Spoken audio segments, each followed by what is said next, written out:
Greetings, salutations, and may God truly bless America. Welcome to Freedom Caucus Unfiltered, the inaugural edition of this fantastic program that we expect to be broadcast all across the United States of America from sea to shining sea, a project of the State Freedom Caucus Network. I'm Tim Jones, former Speaker of the Missouri House. I'm joined by the award-winning Missouri State Senator Nick Schroer, the chairman of the Missouri Freedom Caucus. It's an honor and privilege to be here.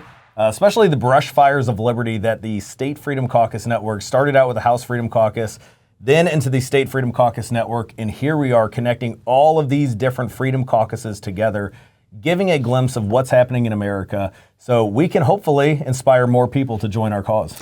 You know, Nick, everyone, mostly, I would say in America, it's a common household parlance word that we throw out, the Freedom Caucus, right? Most people are familiar with the Freedom Caucus that exists in the halls of Congress, the U.S. House Freedom Caucus, a whole cadre of freedom fighters, men and women from all around the nation, including our very own Missouri Congressman, a fellow that served with both of us at different times. He was in the House with me, in the House and the Senate with you, and is now walking the halls of Congress. We're going to speak to him actually in our second segment. So everyone's familiar with the House Freedom Caucus, but Nick, a number of years ago, our founder, our president, our sensei, Andy Roth, decided to launch the State Freedom Caucus Network. Nick, why the heck is it important to put freedom caucuses in state legislatures? Well, when you look at the balance of power between the federal government and the state government, going back to the founding of our nation, you had the Federalists, the Anti-Federalists, and the specific balance between a federal government and what powers it had and the powers that the states had. And I think we're seeing with the Donald Trump administration working with the states, that balance is starting to come back to what our founders intended, thanks to the State Freedom Caucus Network. If it wasn't for a lot of these patriots in states like Missouri, Illinois, Arizona, and so many that we have. Blue states and red states. Amen. Then I think it would be a lot easier for the federal government to just run amok and for the establishment and the swamp to get away with whatever they want. And what I always tell people is that in Missouri, we've seen a Freedom Caucus that is lighting the fire under the Republicans to remind them of our party platform, remind them of what the promises that they made to our voters, and restore what our founders intended. So we're seeing that in all of these states, red states, blue states, and it's growing. I think by the end of the year, we're going to see several more adding into the State Freedom Caucus Network. And we're well on our way to getting a majority of the states interested in doing exactly what we're doing here in the heart of America. Yeah, so the State Freedom Caucus Network was born out of the U.S. House Freedom Caucus movement, which has proven to be incredibly effective on the federal level. And as you said, you know, I have been so impressed with what the Trump administration has done in truly reminding people what federalism actually means. Right. You and I have been blessed with multiple visits to the White House, people. And we've gone up to the White House and we've hung out with the folks that are making the decisions at our federal level. But what really impressed me, Nick, was people like Will Scharf, who happens to be a Missourian, Alex Meyer, who's a Missourian, who's running the Intergovernmental Affairs Department. They said, we want you men and women, you leaders, we want the power to be back into the state. So yes, we're here to manage things on the federal level, but our system of federalism has gotten so out of whack. The founding fathers and mothers of this country never intended our federal government to be doing half, if not more, of the crap that it's gotten itself involved in over the last couple hundred years. Yeah, it goes back to the guy that I won the award, the Scalia Award. Scalia was always talking about originalism, federalism, and so are the freedom caucuses across America. And that's what our goal with this pilot that we're doing here, this network, the show, is to expose what's going on around America, to do exactly what the news media is doing, trying to convince you of what's going on in all of these states and how it's bad. No. We're going to give you the blunt truth of what's happening. But ultimately, what we're seeing now in Washington, D.C., thanks to a waking up. I mean, you've got the left who's woke all the time. Republicans have finally just woke the hell up and said enough is enough. Amen. Linda McMahon restoring the powers back to the states. By dismantling the federal Department of Ed. Guys like Eric Burleson, when he was in the House, when he was in the Senate in Missouri, was advocating for that. And I know a lot of other patriots around America have been as well. Freedom Caucus Unfiltered. Go to statefreedomcaucus.org. You can check out everything and learn everything you need to know about the State Freedom Caucus Network. 13 states and growing. We're going to bring you the thought leaders, the newsmakers, the politicians, the pundits, the provocateurs from the federal level down to the state level and everywhere in between. Next up, the aforementioned Congressman Eric Burleson. He's a member of the U.S. House Freedom Caucus. He's from the Show Me State. He's our brother from another mother. He'll be with us next here on Freedom Caucus Unfiltered. Welcome back to the second segment here on the first ever episode of Freedom Caucus Unfiltered. In what way to kick things off than have our good friend? He's been with you in the House. Absolutely. I've served with him when I was in the House. He was in the Missouri Senate. And a lot of people said he was too conservative to go to D.C. Well, now he's taking over D.C. Our good friend, Senator, he's got his own podcast, Fresh Freedom, which you can catch anywhere podcasts are available. Eric Burleson, thanks for joining us on this very first episode. Great to be with you guys. I'm honored. Well, I've got a couple questions. Just start off with the most popular one. UFOs. I know you've been one digging into this. You've heard a lot of classified information. Is there any update on the craziness that... I thought this was going to be a serious podcast, guys. No, this is a topic that, being on oversight, which oversight is a unique thing. It's not like there's not a House committee that's somewhat similar to it. But I'll tell you, it's so much fun. Whether investigating the Biden crime family or UFOs, it never gets boring. And this is a topic, I'm on the committee. I take my job seriously, and so I've taken it seriously. Now, what a lot of people say, is it real? What have you learned? I've seen some really weird stuff. I've seen some weird photos, some blurry, all of it's blurry. I don't know what it is. But there's something that's moving that's at incredible speeds and does some pretty, that defy normal physics. But I don't have definitive answers that it's little green men from another planet or something. And until I see that in hand, I'm still going to have the posture of being a skeptic and say, I'm from Missouri, you're going to have to show me. Amen. Yeah, indeed, Congressman. Eric, you made a great point there. As to quote one of our favorite old shows that went into these topics quite a bit, the truth is out there. I mean, Eric, people are seeing something, right? And the point is, you're trying to figure out, is this our government? Is it other governments? Is it something that's not a government? There's obviously some strange phenomenon that people are seeing doing strange things in our skies. And you've heard testimony, I know, from very senior, high-ranking people in the government and in the military, haven't you? I have. We've had people that have come out. There's a new documentary that came out where you have Clapper, who is the former, intelligence director. The guy was in every agency of intelligence. You had a ton of very highly credible people from the intel community come out in this documentary and say some pretty wild stuff. But I also have, people that are currently in that space that are telling me no, they don't have. There's nothing they've found. Everything that they've said is not true. So I don't know who to believe. Mm. Eric, let's move to one of the most pressing topics of the day, and that is how, in which way, and in what manner to make healthcare access, healthcare delivery, healthcare insurance more accessible and affordable for Americans. Eric, I know it frustrates you. It frustrates Nick and I, this constant drumbeat that is pushed by the failed corporate national media that Republicans have no ideas when it comes to health care plans. Well, Eric, what I've learned from you and with your filing of your own proposal on this is that maybe Republicans have too many plans and you all need to coalesce around one, but there's plenty of free market ideas on the health care front. Tell us about the one that you just unveiled last week. Yeah, when we were going into the shutdown, I knew that the Democrats were going to try to create this narrative, which is a totally false narrative that we're somehow responsible for this failure that is Obamacare, when not a single Republican has voted for this piece of garbage. And so I thought, well, we need a solution. And so my team, we spent the entire time that we were in our shutdown researching, finding the best ideas that were out there, other bill ideas that were, kind of get us to a free market. And I think that's how we kind of put together this bill, a handful of new ideas that are in there. So you're right, there are a lot of plans out there, but a lot of the conservative movement is centering around this idea that Trump is basically truthing about, which is that we really want the money to go to the people in an account and then let the people purchase the insurance they want to purchase, right?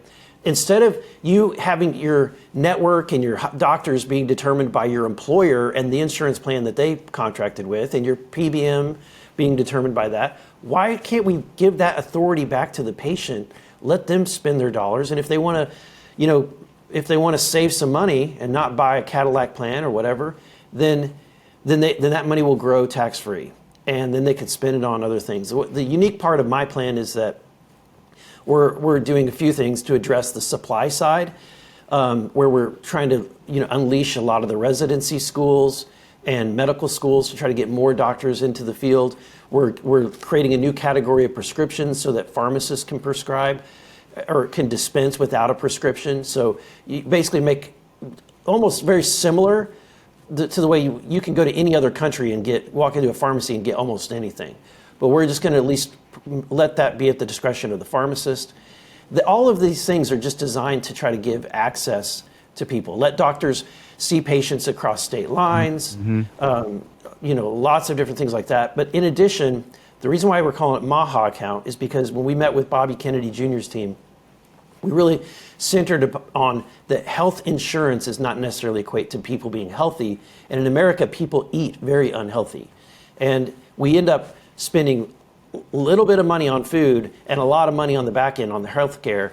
And if we can encourage people to buy healthy products as opposed to buying, junk, then I think we could, we'll actually save a lot of money on the back end. And that's why in my plan, you can take pre-tax dollars through your MAHA account and each month go to the grocery store and purchase protein and produce, unprocessed protein and produce. So you can buy your steak pre-tax. Wow. How about that, Nick? You put the people in charge and get the government, the bureaucracy, and the insurance companies out of the way. It's a lot like what the State Freedom Caucus Network is doing, trying to pull the power back pursuant to the 10th Amendment.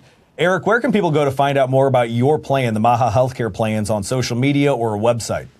Yeah, I'm on all the socials under Rep. Eric Burleson.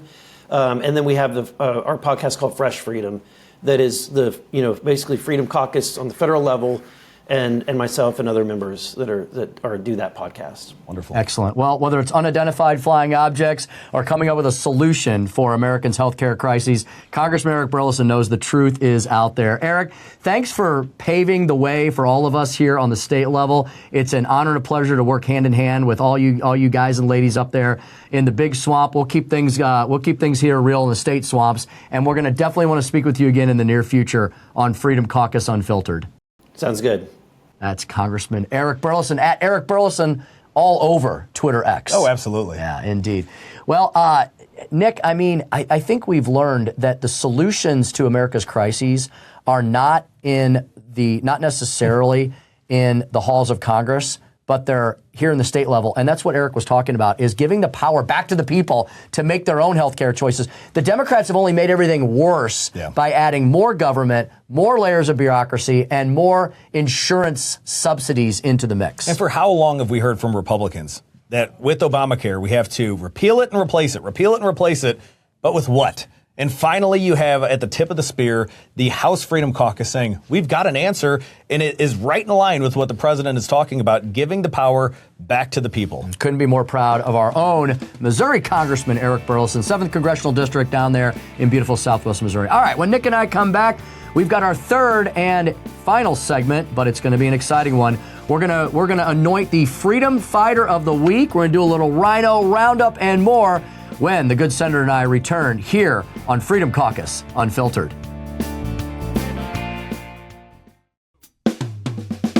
And welcome back to our third segment of the inaugural edition of Freedom Caucus Unfiltered, a project of the State Freedom Caucus Network. Check us out, statefreedomcaucus.org. State Freedom Caucus Network, once again, a collection of 13 states, and Senator Shore growing, I hear. I hear the rumor mill is there's going to be a couple more coming around the bend in the very near future. Yeah, and hopefully we can bring them on here. Yeah, the beginning of the movement. Absolutely. That's right, indeed. Hey, that was a great conversation with our buddy, Congressman Eric Burleson, one of the very loud and proud members of the U.S. House Freedom Caucus. He unleashed the MAHA health accounts bill of his. Look, Nick, it drives me nuts when the media, the corrupt corporate Neanderthal, dinosaur legacy media, I could go on, continues to say completely false and phony things that get drilled into people's heads so then they believe them. Like Republicans have no ideas for how to make health care more deliverable or accessible or affordable for Americans. That's baloney, and Congressman Burleson proved it to us. Yeah, look no further than the State Freedom Caucus and the House Freedom Caucus having the answers in all of these capitals, whether it's in D.C. or in Jefferson City, around the world, the State Freedom Caucus Network and the House Freedom Caucus collaborating to provide answers to things that Republicans and Democrats haven't been able to address for years. Indeed. This third segment, we're going to focus on a lot of the heroes, the zeros, the rhinos, the dinos, and most importantly, the freedom fighters all around the country. We'll focus on people at the federal level and also the state level as well. We're going to have features like the Freedom Fighter of the Week, the Rhino Roundup, and so much more. Nick, you found somebody who would definitely qualify to receive the first Freedom Fighter of the Week award. Yeah, so it's been in the news here lately in Oklahoma. Oklahoma University has had an issue, well, two issues with transgender teachers, males dressing like females. I always get confused when people say it. So, are we talking about guys wanting to be girls or girls wanting to be guys here? Do you even know? In this instance, it's males, birth males that are dressing up as women and criticizing women, dudes wanting to be Cabbage Patch Kids. Yeah. Absolutely. No matter how you cut it, I don't care if you have a dress, you're still a guy in a dress. Just ask Admiral Levine, whose name was just changed by the Trump administration. God What's his real name? It's not Rachel. Might be Dick. I don't know.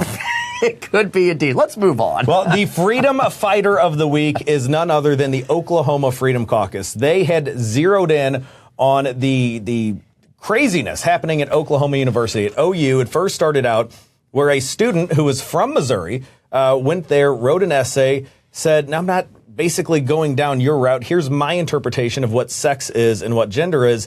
Got a 0. The Oklahoma Freedom Caucus was the one that focused on that, and now that teacher is on leave. Got a 0? Got a 0 on the essay. For doing what? Just expressing what they feel, which is right in line with what science tells you. Unbelievable. But the state senator Shane David Jett out in Oklahoma.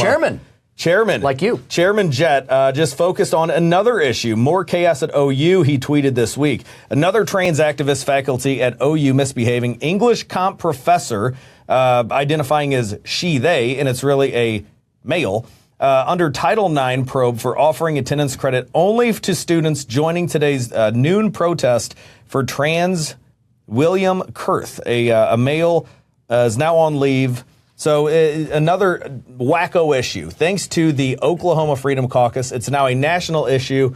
Both of those professors are on leave. Just imagine if there wasn't a Freedom Caucus lighting the fire under this instance, giving it national attention. You'd have more students paying hard money, getting brainwashed, and then being penalized when they speak the truth. Yeah, none of this stuff would get exposed anywhere. We've exposed it in Missouri. Our good friends in Oklahoma continue to expose it. Montana's got the Dirty Dozen. Yeah. Even in our blue states are some of the most vociferous Freedom Caucuses. Illinois, Maryland, and I know we're about to add some more. Nick, we had a story here in Missouri. We would have the Rhino of the Week this week, going to some state rep who you didn't even know of, which is probably because he's a complete actual left-wing loser. Yeah. A Democrat masquerading as a Republican, wanting to remove. So he was at a meeting of the Missouri Farm Bureau, and the Missouri Farm Bureau was adopting their 2026 legislative platform. And a lot of times, Nick, we in the Freedom Caucus, we butt heads with a lot of the big associations and special interest groups. But to their credit, the Missouri Farm Bureau wanted to have a platform priority of reducing and eventually eliminating the ridiculous, insane, oppressive personal property tax. This sitting state Republican representative, who I still don't even know his name, some guy Harbison or another, is a harbinger of doom. He filed an amendment at that meeting to remove that from the platform. As a Republican. He's voted against personal property tax reductions, eliminations, reforms. Big government Republicans, Nick, are just as bad as some of these Democrats. Well, this is the same guy who, when we were addressing the redistricting and working with the Trump administration, working with the new leadership in the Missouri House and Senate, wasn't he one of the sole Republicans that tried to roll it back and stop us moving to add an additional conservative seat in our redistricting process? I believe so. And, it's amazing. There are, unfortunately, Republicans in the states that don't want to cut taxes, that want to raise them, that don't want to reduce regulations, that want to give the bureaucracy more power, that don't want to join hands with the Trump administration and return power to the states. They'd rather send more taxpayer dollars to have them wasted in the black hole abyss of Washington, D.C. and the deep swamp. Tim, Nick, that's the whole purpose of the Freedom Caucus. Much like these two professors at Oklahoma that the Oklahoma Freedom Caucus has exposed, all of these Republicans, they're masquerading as something that they're not. They're using words and identifying as Republicans. They're trans-publicans. They're really Democrats.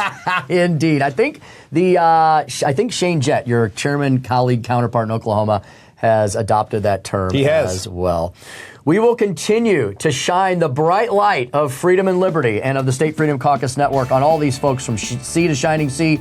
Yes, we will praise the heroes and we'll call out the zeros, and we'll bring you the top newsmakers, politicians, pundits, and freedom fighters every single week here on Freedom Caucus Unfiltered. For Missouri State Senator, Chairman of the Missouri Freedom Caucus, I'm former Speaker Tim Jones. We'll be back at you next week.